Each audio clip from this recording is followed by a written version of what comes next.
안녕하세요. 펀드매직입니다. 카카오페이 증권에서 가입한 똑똑한 4차 산업혁명의 분할 매수 펀드 2022년 5월 성적표를 소개해드리는 시간입니다. 역대 최장 구간을 지금 조정을 받는 나스닥 시장이고요. 하이프 사이클을 소개해드린 적도 있고, 지금 일단 금리 상승과 더불어서 성장 주식들이 무너지는 국면들이 연출이 되면서 주가가 좀 많이 하락을 했습니다. 펀드 기준 가격도 많이 하락을 했고요. 이런 상황에선 버틸 수밖에 없는 국면으로 일단 인내할 수밖에 없다라는 말씀을 좀 드려야 될 것 같습니다. 안타깝지만 그래서 이렇게 투자를 할 때 있어서는 사실 이럴 가능성을 염두에 두고 좀 신중히 시작해야 된다라는 교훈을 좀 다시금 얻게 되는 부분이 있고요. 너무 그래서 쏠림이 없도록 적절한 분산을 해야 되겠다는 다짐도 다시 한번 해보게 됩니다. 한 달 동안 3.5%가 하락을 했고요.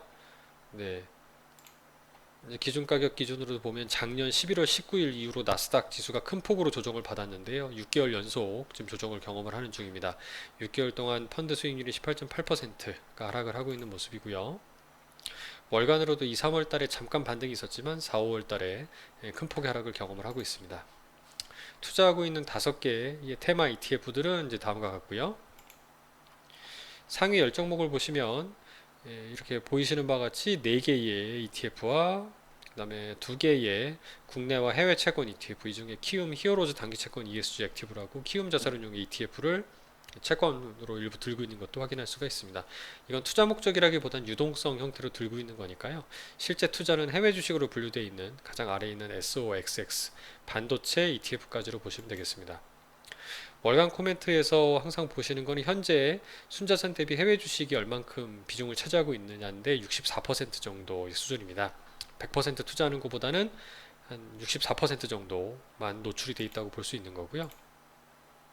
향후 운용 계획도 계속 분할 매수하겠다라는 거의 유사한 내용이 계속 나오고 있는데 64%다 보니까 올해 연초 이후로 나스닥 지수는 27% 정도 하락을 하는 동안에 키움의 똑똑한 4차 산업 ETF 분할 매수 펀드는 한 22.54% 정도로 조금 덜 하락하는 모습을 보여주고는 있습니다.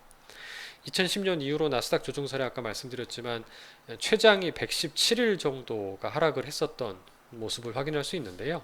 거래일로는 84일이었고 근본에는 6개월 이상 거의 180일 이상의 하락을 보여주고 있기 때문에 아마 굉장히 2010년 이래로는 최근 10년 내 가장 긴 그리고 깊은 하락 구간을 경험을 하고 있다고 볼 수 있습니다. 이어서 하이프 사이클도 말씀을 드린 적이 있고요. 이쯤 되면 거의 그 기대는커녕 환멸의 단계에 진입하신 분들이 많을 거라 생각이 되고요.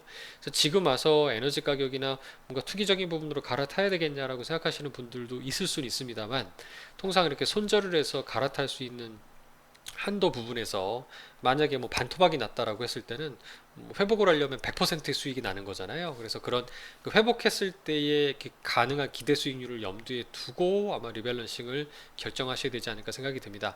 뭐 모든 분들이 공감하시겠지만 저도 이 얘기를 다시 한번 곱씹어 보게 되는데요. 워렌 버핏의 스승님이었던 벤자민 그레이엄은 투자 행위를 이런 철저한 분석에 두고 투자 원금의 안정성과 적당한 수익성이 보장될 때 하는 것을 투자라고 표현을 하고 계셨어요. 그래서 이걸 충족시키지 못한 어떤 기대감으로 투자하는 행위는 사실 투자라기보단 투기라고 말할 수 있다라고 언급을 하고 있습니다. 그래서 안전 마진이라는 용어를 말씀하시기도 했는데요. 우리가 투자하고 있는 나스닥의 성장 주식들은 사실 지금보다는 앞으로의 세상의 변화, 4차 산업혁명을 비롯한 세상의 변화를 선도하는 기업들일 수 있기 때문에 당장에 돈을 벌고 어떤 안정성을 주는 기업은 아닐 수도 있기는 합니다. 그래서 그 중에서도 빅테크, 시장 지배를 높이 하고 있는 빵 기업들이 주로 이런 안정성에 해당이 되지 않을까 싶었는데 올해는 이제 이런 그런 빅테크조차도 큰 폭의 조정을 받는 국면이 연출이 되었던 거거든요. 그래서 참 투자가 다시 한번 어렵다는 생각을 갖게 되고 이럴 때일수록 향후 앞서 그 하이프 사이클이 말씀드린 것처럼 다시 반등할 수 있는 시기를 대비해서 분할 매수를 해서 어떻게 보면 매입 단가를 좀 낮춰놓는 작업들을 꾸준히 해야 되지 않을까라는 생각을 다시 한번 해봅니다. 감사합니다.